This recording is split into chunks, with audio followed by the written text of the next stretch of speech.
Video by the water, let's just talk about it. Second one of the day.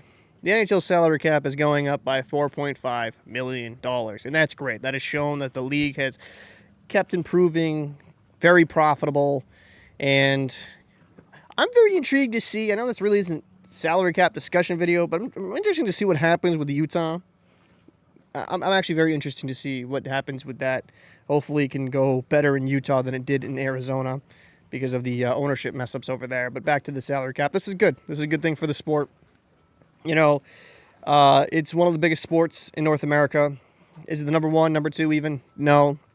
But you have a lot of passionate hockey fans, millions and millions of hockey fans.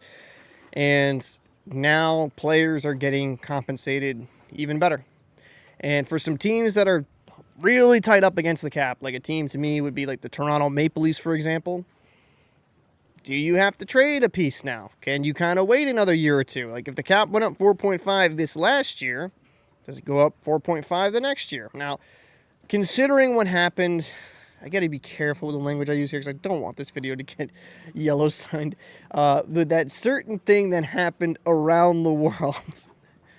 A video of mine actually got demonetized for even saying the word. I'm not even joking on that, which is kind of goofy.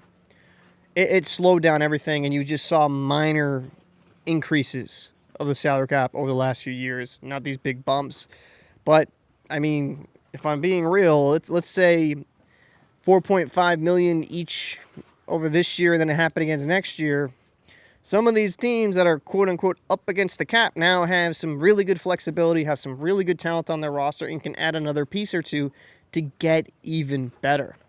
So I'm kind of, it's gonna make things very interesting for the top tier teams around the league. Some of the good teams that are very tight up against the cap. Vegas being one of them off the top of my head. Toronto. I mean, even with the Bruins, you know, they kind of have a lot of cap space available, but they have a lot of players not under contract. Getting an additional $4.5 million. Does that make, you know, that Olmark deal not going to happen now, or more likely to happen now because you can get a draft capital for them?